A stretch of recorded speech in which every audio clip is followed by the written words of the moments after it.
Si tu rencontres un homme de valeur, cherche à lui ressembler.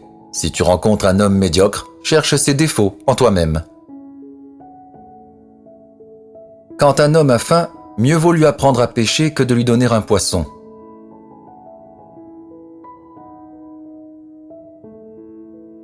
Quand on ne sait pas ce qu'est la vie, comment pourrait-on savoir ce qu'est la mort? Notre plus grande gloire n'est point de tomber, mais de savoir nous relever chaque fois que nous tombons.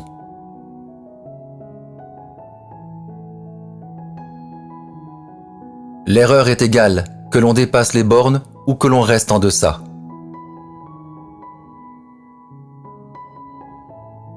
L'invariabilité dans le milieu est ce qui constitue la vertu.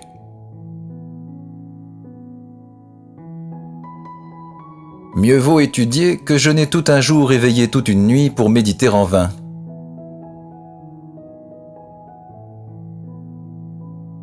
Quiconque a entendu les cris d'un animal qu'on tue ne peut plus jamais manger de sa chair. Celui qui plante la vertu ne doit pas oublier de l'arroser souvent.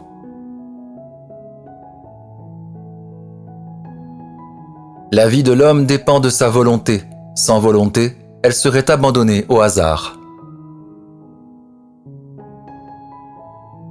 Je ne peux rien pour qui ne se pose pas de questions.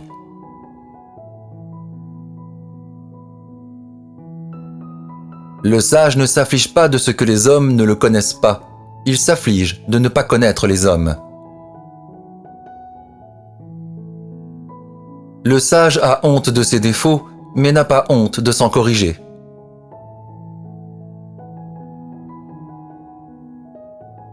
La voie du juste milieu n'est pas suivie. Les hommes intelligents vont au-delà, les ignorants restent en deçà.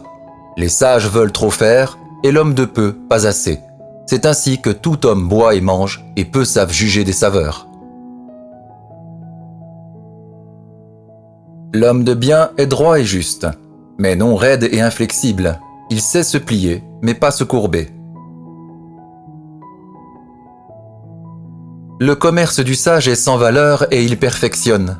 Le commerce de l'homme de peu est agréable et il corrompt. Pour un mot, un homme est réputé sage. Pour un mot, un homme est jugé sot.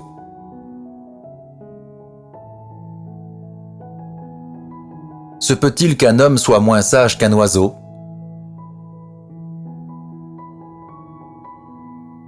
Est vraiment sage celui qui, sans présumer d'avance qu'on cherche à le tromper ou qu'on se méfie de lui, est capable de déjouer au moment voulu les ruses.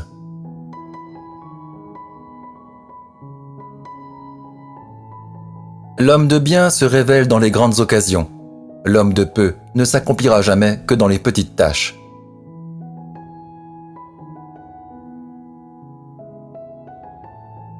Étudier tout en répétant, n'est-ce pas source de plaisir?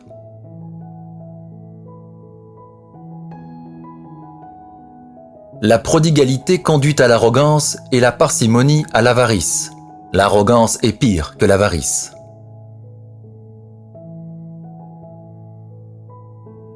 Un mot perd l'affaire. Un homme détermine le sort d'un empire.